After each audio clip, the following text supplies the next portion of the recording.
Hello once again everyone and welcome back. I am your host Natty and this is Nat Reviews. It's the series where I take a look at a random piece of media and give my thoughts on it. Today we're going to be taking a look into a topic I find rather interesting, that being the long and rich history of Mary Jane in country music. Why yes, at first that sounds like a rather wild concept, country music being well known as a bastion of conservative values, at least by mainstream radio standards the last few decades. But, my friends, there is so much more to weed in country music than one may think. Today we shall be taking a look into that very topic and cover some of the more prominent examples. Let's begin. Country music, as mentioned, is often thought of as a conservative music genre, and in many places it is, among mainstream country that goes to the radios. But country music is much more wild and diverse than its stereotypical image may suggest. I wish to take a look into one factor where country music is high among other genres, that being its history with weed. One may not think of country as a genre too friendly to the plant, but dating as far back to the 1960s and well before, country music has been singing about the plant. Compared to other genres, in fact, country music sings the most about the plant. By many estimates and studies, it does so even more than rap or even reggae.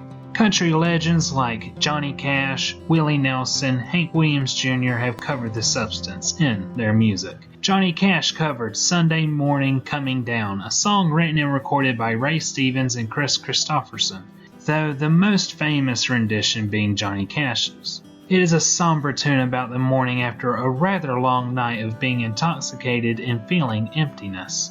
Johnny's version certainly captured the depression one faces as he wishes to turn to intoxication to cope with the world around him. The song wasn't only about marijuana, but features prominently throughout it. The song went on to be immensely popular and has inspired many covers over the years, even by Willie Nelson himself. The song raised some controversy for its lines talking about the drug. Johnny was even asked not to perform the line on national television, a request the outlaw of country denied. He sang it anyway. Where Merle Haggard's conservative anthem Okie from Muskogee discourages the user from marijuana and totes the conservative banner of the time, this song, which was released just a year later, took a very different direction with the topic, positively talking of its use and portraying it as a substance to help the individual escape from the outside world. Johnny's iconic voice really portrays the emotion well, as always.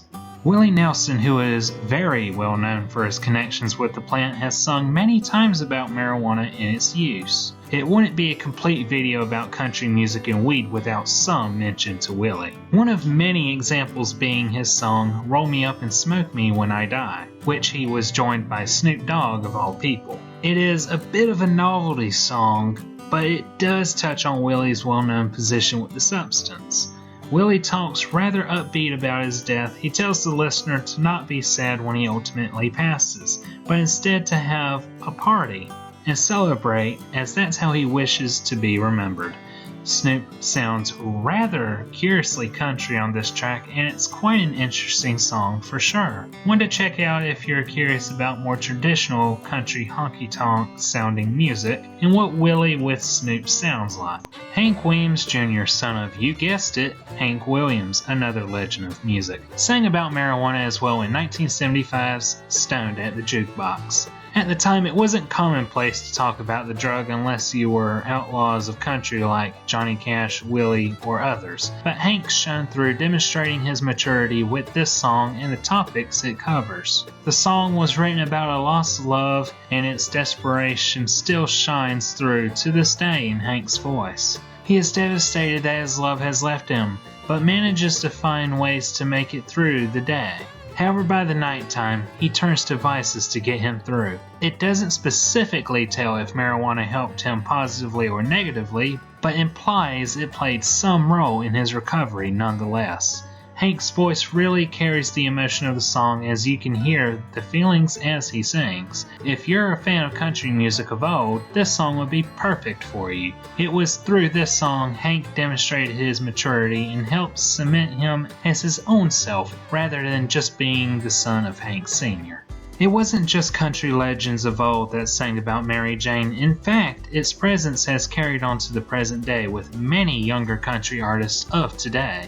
Ashley Moore, for one, sang a rather unapologetic song in 2013 called Weed Instead of Roses, which ditched many of the typical tropes of romance. She sings to her longtime partner that she wishes to spice up the relationship. She takes a bold approach to the common real-life scenario of getting stuck in a rut with your longtime significant other by suggesting some less than traditional tactics. Instead of roses, she'd rather be brought weed, whiskey instead of wine. She goes on to list other stereotypical romantic gestures that she'd rather do other things than to do them. It is a light and flirty tune with a traditional country spin to its sound. Her voice carrying the emotion yet again very well. The video most certainly does as well, looking like it was filmed back in the 1970s. She unashamedly prepositions using some Mary Jane to change up the typical routine, and the song even has references to other non-traditional things, such as her dreaming of BDSM among other activities. The song is quite a lighthearted and playful number that I rather enjoy. I love that she is so bold enough to break from the traditional yoke of country and give it her own creative spin. Certainly check out this song if you desire. Kacey Musgraves is another example via her smash hit Follow Your Arrow, also from 2013, that sparked much controversy and major support from fans. The song encourages listeners to take their own path through life without worrying what others think, whether it's kissing boys or kissing girls, being large or skinny, or even smoking a joint or not. The lyrics are masterfully written and rather clever. The standout line, "When the straight gets narrow, gets a little too straight, roll up a joint or don't, just follow your arrow wherever it points." The song covers many other societal sticking points, and its positivity and empowering lyrics is quite a joy to listen to. It is a rather relaxing tune to listen to. As the song states, we only get so many trips around the sun. We should make it a happy one. I, for one, think everyone could learn a thing or two from this song. Listen to it if you desire. Finally, we have Chris Stapleton, who has sang multiple times about being stoned in his music. It was in fact through Chris Stapleton and Johnny Cash that I began getting the idea to cover this topic. A prominent example from Chris being the song Might As Well Get Stoned, in which Chris continues with his more traditional country vibe off his breakthrough record Traveler. He writes about how he is now all alone after his partner left him and kicked him out. Now all alone, Chris decides he should get stoned to get the stress and thoughts off his mind. He also wishes that others in the world would join him in getting stoned to try finding an escape from the troubles of the world. Sort of a call to peace for the world. Chris's distinct vocal delivery and distinct style showed the emotion well once again in this song. As with much of the rest of the album, I would recommend his work to others, for his albums are rather good, and his songwriting work is as well. Conclusion. There are many other songs throughout the history of country music that discuss marijuana in various ways. Some portrayals are more negative than others, while others are more positive. But I figured to at least give a brief overview to some of the instances it has been mentioned throughout the history of the genre. Hopefully it helped introduce some artists to you, and perhaps gave you an idea of how much country music could also be as diverse as other genres when given the chance. You know, I do not particularly like much of the mainstream of country music, but there are quite a few gems once you really look for them, past the stereotypes in other works. I hope I introduced some of the gems to you today, and perhaps you could do your own little journeys out there into other forms of country music. This was a rather interesting video to do research on, and I hope you enjoyed. Let me know what you thought of these songs and the video down below. And until next time, take care. I have been your host, Natty, and I wish you all have a wonderful day.